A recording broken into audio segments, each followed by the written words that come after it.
from the Fontana police. Nah, I ain't hear about that. Okay, so this is how the story goes. Essentially, Mr. Perez, this is the guy who's being interrogated for most of the story, but Mr. Perez's father disappeared after walking his dog. Shortly when he noticed, hey, the dog came back, but his father did not, he called the police and filed a message, said, hey, look, my father's missing, I don't know where he's at. So the police gets involved. And they're immediately suspicious of Mr. Perez. They lock him up and put him into a interrogation room, which is kind of standard procedure if they're a little bit suspicious. But here's where the psychological torment begins. So, he was locked in the investigation room without his psychiatric medicine and without his high blood pressure medicine for about over 18 hours. Oh, wow. Yeah, could you imagine being locked up there with no type of medication? No, and probably being distressed. Yeah, he was distressed, depressed, and anything else.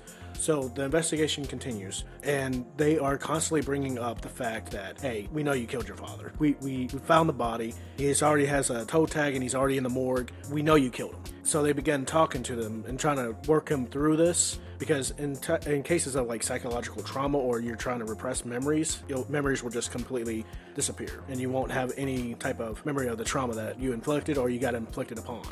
So what they were trying to do is just trying to set this frame up, the psychological warfare of saying, hey, you definitely killed your father. We just need you to confess it.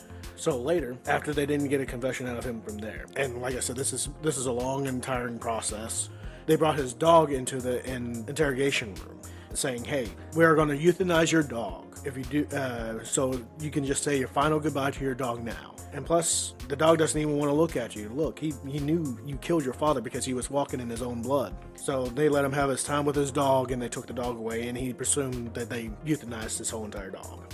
And after about a few hours later, he confessed to stabbing his father with a pair of scissors multiple times. So he confessed to the crime wholeheartedly.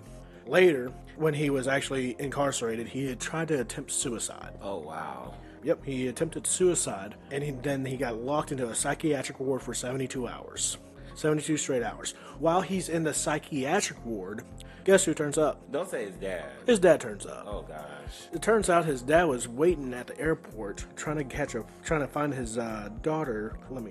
He was at the airport awaiting a flight to Oakland to visit his daughter. That's where he originally turned up in. So the police, knowing this, did not let him go until the full 72 hours has passed in the psychiatric ward.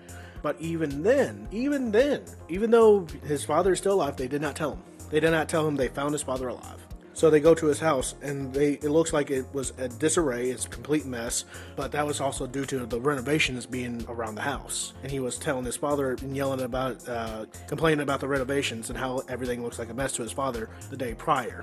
There's also multiple evidence of blood on carpet. Well, that blood also came from his father pricking his finger from his diabetes treatment.